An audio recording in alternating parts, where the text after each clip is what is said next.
The Democrats have finally released their long-awaited autopsy for the Harris campaign and 2024 election, and there's kinda nothing there. My name is Grant Herms, I'm a political journalist, and this is Make It Make Sense. So this is the official 129-page apparently autopsy that was released on the Democratic official website.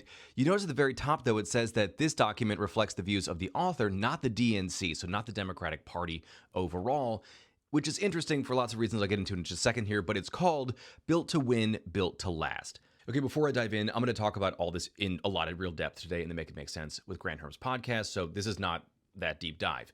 What this is, though, is a quick overview. So basically what the author says here is that the Democrats need to find a better way to spend their money because they basically outspent the Trump campaign in 2024 almost 2-1.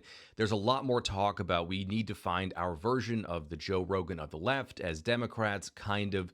Basically what they say is the Democrats are still playing in broadcast media and Republicans are playing in the rest of the media world, which is streaming and podcasts and where people are at. They also talk quite a bit about how Democrats need to reach back out to rural voters and the voters that have been lost through erosion and through the MAGA explosion and capture of a lot of those voters. And basically only who Democrats were talking to were educated white voters in the suburbs in 2024. And that was largely true.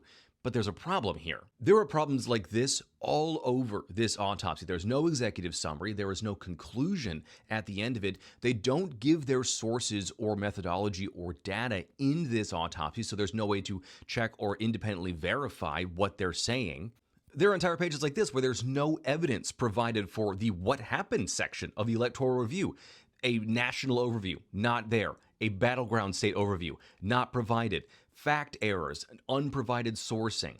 Also, in this entire report, there is no mention of Gaza, Israel, the uncommitted movement. None of that is in here, and that was one of the major sticking points for Democrats and the left in 2024, and it continues to be now. So to put this really plainly, I have no idea what this document actually is. I don't know who marked this thing up. I don't know if that was the DNC putting this in there to try to undermine this thing, or if it was just in there because they were like, hey, we can't vouch for this. But this does not feel like it's going to be a satisfactory document for a lot of Democrats and a lot of Democratic voters who've been waiting for this thing and felt like they were denied this thing for months.